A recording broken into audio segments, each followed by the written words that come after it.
Muy bien. Ahora vamos a abordar aquí mismo dentro del capítulo 2, tercera parte del capítulo 2 es la sección que he titulado Las trampas del individualismo. Esta sección proviene de un ensayo muy largo que escribí hace algún tiempo y que me encanta porque suele haber un gran debate, no solo acá en México o en América Latina, sino es un debate mundial sobre el papel que juegan los miembros de las sociedades, los miembros individualistas de una sociedad, vis a vis los miembros más igualitaristas de una sociedad, vis a vis los miembros más fatalistas y los miembros más marginalistas de una sociedad. Si estos son buenos, si son malos, se dice mucho que gracias al individualismo hay una ambición desmedida de algunos individuos por destacar y por llevarse ellos lo más que se pueda de la riqueza de este mundo, y que eso empuja a la sociedad hacia arriba, porque gracias a eso también hay descubrimientos, hay grandes avances, etcétera. Pero también hay quienes critican esto porque lo califican también de concentrador del ingreso, ley del más fuerte, etcétera. Entonces vamos a hablar sobre eso en esta sección. Comenzamos por leer las trampas del individualismo. El igualitarismo no solo sirve para reducir las polarizaciones sociales, sino además para permitir el progreso de la sociedad como un todo. El proceso de selección natural darwiniana es otra característica de la naturaleza claramente presente en las sociedades, pero no de la forma con la que los individualistas lo plantean, usualmente el individualismo de derecha. Entremos entonces a los cimientos del pensamiento individualista para entender su lógica y de ahí su aparente razón, para posteriormente acotarlo a su justa dimensión. Spencer sostiene que existe un dualismo natural que está presente en las sociedades humanas, tanto entre sociedades distintas como a su interior, el cual es un dualismo entre fuertes y débiles. Bajo la lógica positivista, pretender la abolición de la lucha de clases, como es el caso del comunismo, es negar la naturaleza misma, mientras que pretender reducir su antagonismo, el cual es el objetivo de las democracias republicanas, es oponerle una fuerza artificial en resistencia. Uno de los razonamientos más sencillos y a la vez contundentes para desmontar lo anterior, así como a gran parte del pensamiento individualista de Ayn Rand, eh, procede del español José Ortega y Gasset, quien en su libro La rebelión de las masas, de 1925, ya considera a la democracia como el artificio más antinatural de la civilización, ya que, entre otras cosas, la democracia crea mecanismos para impedir que los más fuertes siempre ganen, lo inverso que los más débiles, para impedir que los débiles siempre pierdan, posibilitándole así la existencia a los menos fuertes a pesar de su tendencia a perecer en un estado natural hobbesiano. Acá se abre la interrogante, ¿es entonces una democracia igualitarista un sistema que desacelera la trayectoria evolutiva de la raza humana? Hablando así como en la terminología del superhombre nietzscheano, em, que la desacelera en tanto les obliga a cargar con el aparente lastre de los más débiles? Respuesta, no es así. La selección natural no premia precisamente al individuo físicamente más apto de la especie, sino a aquel cuyo comportamiento e intelecto, en el caso del Homo sapiens, maximiza las posibilidades de éxito de la especie en su conjunto en el largo plazo. De ello, presenta clara evidencia empírica la teoría genética evolutiva contemporánea, señalando que los genes del tipo de individuos que se comportan en beneficio de la especie en su conjunto tienden a transmitirse esos genes más frecuentemente que los de aquellos que se comportan de otros modos. Con esto, queda claro que la extrapolación individualista del darwinismo a lo social es mera manipulación, especialmente cuando se quiere reducir su aplicación a una mera ley del más fuerte, pasando por alto los roles de la división social del trabajo que realizan distintos grupos de individuos al interior de una misma especie. La historia es cíclica. Aunque sí tengo que admitir que sí es mi deseo que el fin último de la humanidad sea el igualitarismo, debo, sin embargo, aceptar que el devenir histórico siempre tiene sus propios planes, sus propios caprichos, sus propios retrocesos y sus propios saltos, su propia entropía. Desde Pericles hasta nuestros días podemos observar que aunque las ideologías de las sociedades vayan transformándose, la instauración de dictaduras y de democracias ha sido cíclica. Por ejemplo, Roma en sus inicios era una simple monarquía post-etrusca. Esta transita la república, pero no por la maduración de su clase gobernante, sino por la rebelión patricia. Esto le lleva al ascenso de un régimen aristocrático que se apoya en el pueblo no plebeyo para alcanzar el poder, al cual, al pueblo, al pueblo no plebeyo, tiene que incluir después para sostenerse y garantizar la gobernabilidad, creando el llamado Estado gentilicio en Roma. La creciente presión social forzaría a la reforma del siglo III a.C. en Roma, que incluyeron a los plebeyos en el gobierno, formándose el Estado patricio plebeyo. Si bien esas conquistas políticas en nada significaron la abolición del dualismo al interior de la sociedad romana, sí lograron en cambio enormes reducciones de la desigualdad. Las sociedades son naturalmente aristocráticas y tienden a estratificarse cuando no existe una agenda explícitamente igualitarista con efectividad. Un simple hueco dejado por los sectores socioeconómicamente más débiles no lo desperdician los más fuertes. Eh, Insisto con ironía, es natural. Eh, Aun con ello, el riesgo no se limita en sí a que los grupos económicos más poderosos instauren una plutocracia. El riesgo no es solo eso, sino más bien el gran riesgo es que esos grupos generalmente tienen poca capacidad de análisis económico y político de largo plazo, con lo que tienden a acumular riqueza y de ahí también tienden a acumular el poder hasta el punto de asfixiar el poder adquisitivo generalizado y la libertad, ampliando la brecha de demanda de la economía y generando mayor polarización. Polarización que es el punto de arranque de grandes depresiones que terminan por golpear a las élites mismas.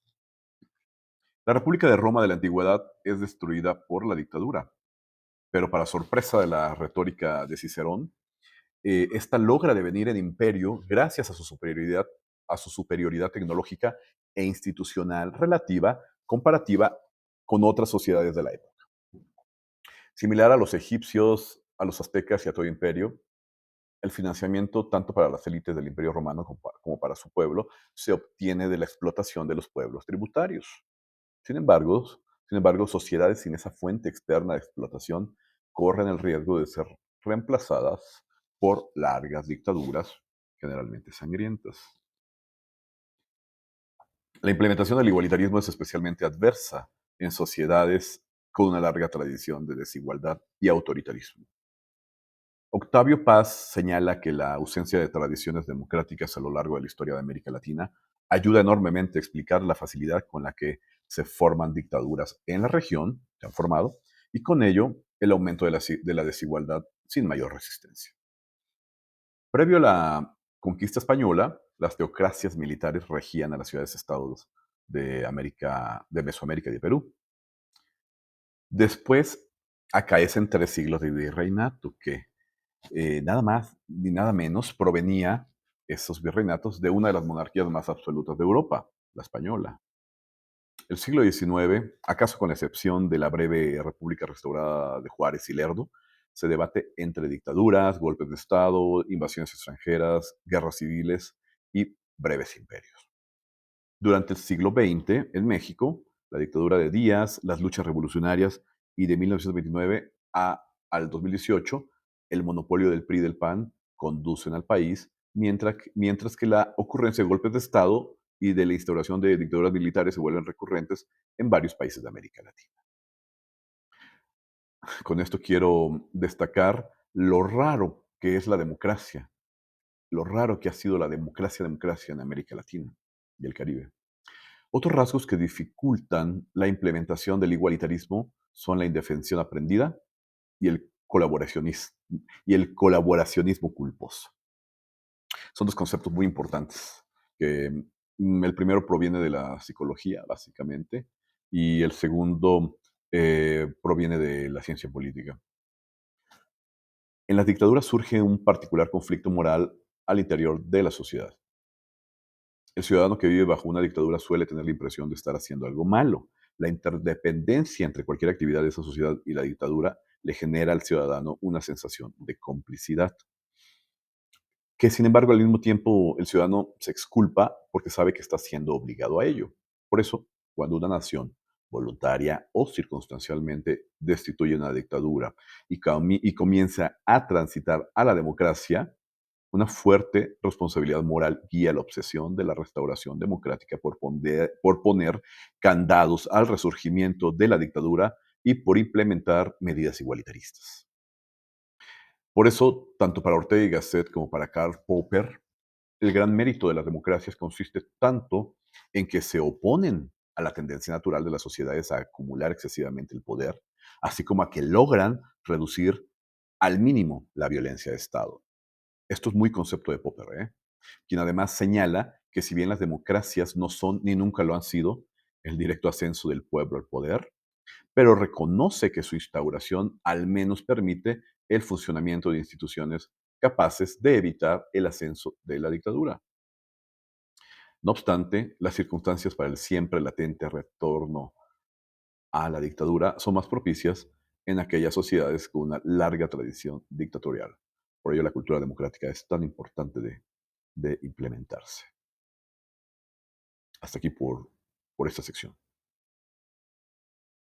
Muy bien, vamos ahora con la última parte, con la cuarta parte del capítulo 2, la doctrina económica igualitarista. Eh, Esta concluye con una sección que se llama estabilidad política. El igualitarismo solo puede sostenerse en una sociedad políticamente estable.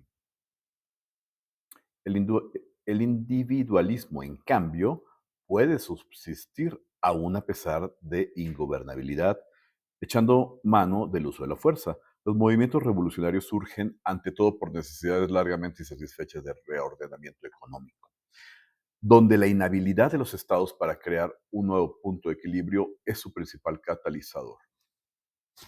En suma, la incapacidad del sistema para implementar un proceso de estabilización democrática es lo que mueve al sistema a un estado crítico.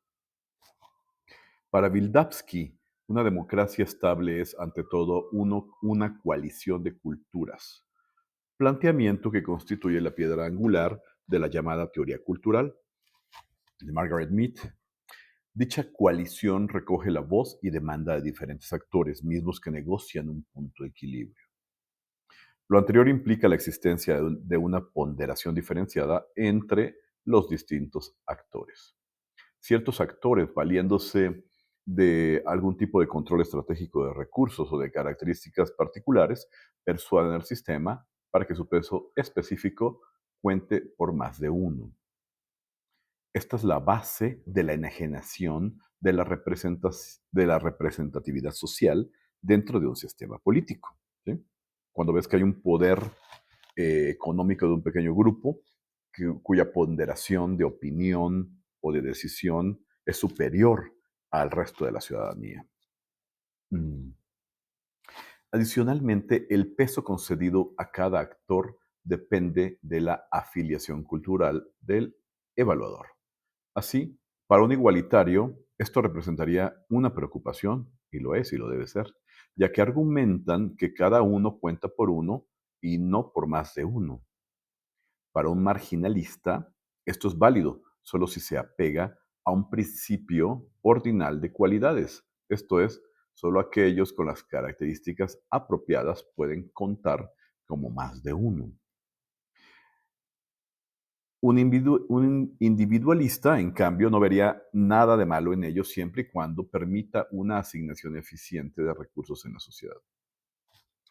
El liberalismo y el neoliberalismo, que son lo mismo, funcionan bajo la inequidad o pueden funcionar bajo la inequidad.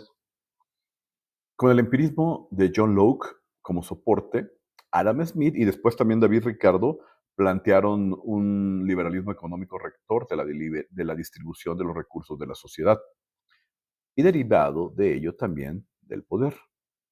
A lo largo del siglo XIX, este liberalismo recibiría influencias también del positivismo, dando paso al surgimiento del planteamiento marginalista de la teoría económica de fines del siglo XIX y que se prolonga hasta nuestros días en el pensamiento neoclásico, que hasta la fecha, que hasta la fecha es la piedra angular del pensamiento económico dominante en universidades de Europa Occidental, Norteamérica, incluyendo México, y en países imitadores, como Japón, Corea del Sur, etc.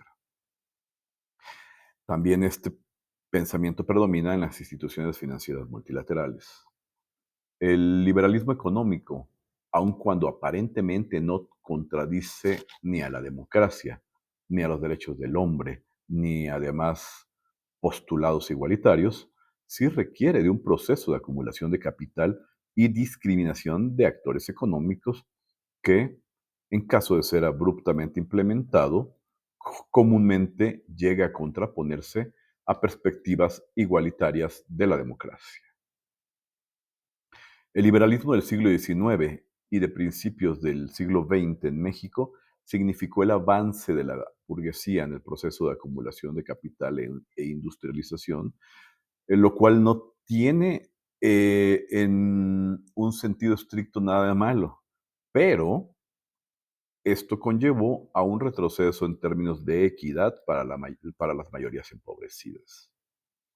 Esto es, la industrialización es mm, no solo algo que no es malo, sino es algo indispensable para el desarrollo, pero no lo puedes hacer dejando marginado al resto de los sectores económicos y de la sociedad. El planteamiento empirista de John Locke y las perspectivas marginalista e individualista de la democracia guardan cierta compatibilidad. ¿Sí? Estamos hablando de que son un sistema, a la vez que suelen contraponerse al racionalismo y a posturas igualitarias de la democracia, lo cual es otro sistema. Luego de la consumación de la independencia de México en 1821, chocan fuertemente los grupos de interés liberales y conservadores, que en esencia son la lucha entre la pequeña burguesía emergente, aquí en México, alineada a los Estados Unidos, y la aristocracia feudal legada de la colonia española, alineada también al Vaticano. Esa lucha llevó a México a una guerra civil entre 1857 y 1861, que es la llamada Guerra de los Tres Años, la Guerra de 3 años, misma que ganan los liberales, con lo que logran implementar las leyes de reforma de 1857 que suprimen el control eclesiástico de los medios de producción para transferirlo, para transferir estos medios de producción a manos más eficientes que las del clero, lo cual está en línea con el pensamiento liberal económico. Sin embargo, esta guerra civil se reanuda con las intervenciones francesas en apoyo al movimiento conservador, primero en 1862, la cual fue fallida, pero que se retoma un año después, en 1863, y que triunfan y regresan así los conservadores al poder en México, desembocando en un nuevo gobierno conservador que duró menos de 3 años, el de Maximiliano de Habsburgo, quien gobernó de 1864 a 1867. Tras la lucha por restaurar la República Liberal, los liberales regresan al poder en 1867, orientando a partir de entonces las instituciones políticas y económicas por la senda del desarrollo capitalista liberal pleno. Sin embargo, ese proceso de mayor eficiencia económica y una acelerada acumulación de capital llega a ser tan abrupto y a la vez inequitativo y excluyente que desemboca en el estallido de la Revolución Mexicana de 1910. Y esto muy pocas veces se ha dicho. es casi como ir contra la patria, ha sido considerado por mucho tiempo. No, hace falta historia económica de México al analizar la historia de México. Vamos a hablar ahora de otro aspecto muy importante, que es la democracia. Como decíamos más arriba, el igualitarismo requiere de la democracia para su implementación exitosa. De un lado están quienes definen la democracia como un conjunto de procedimientos y métodos basados en la idea de simplemente posibilitar a los individuos para que realicen sus planes, como lo cual se encuentra en común en conceptos de Schumpeter, Sartori, Bergson, Dahl, etc. Por otra parte, están quienes argumentan que la democracia es más que eso, requiriendo que que los procedimientos y métodos de la democracia arrojen mejores resultados sociales. Básicamente, quienes dicen que la democracia no solamente debe posibilitar a los individuos para que realicen sus planes, sino que además arrojen resultados sociales como son más igualdad, ley, orden, una efectiva protección de los débiles, entre otros, que está presente esta concepción en los conceptos de Held, Pateman, Liebhardt, etcétera. Pero bueno, cualquiera que sea el nivel de detalle a que se lleve la agenda democrática, el elemento en común de la democracia es que todos los actores, sin excepción, se apeguen a las mismas reglas. En otros textos ya he advertido sobre la actual vulnerabilidad de la democracia mexicana debido a la exclusión social, en tanto haya exclusión social y rigidez del aparato público. Recientemente esto último se ha ido suavizando y tenemos un optimismo de que de que vamos por buen camino. En esta ocasión daré más atención al papel de la sociedad civil, cuya capacidad para involucrarse en la vida política varía ampliamente entre sectores y épocas y determina el éxito democrático.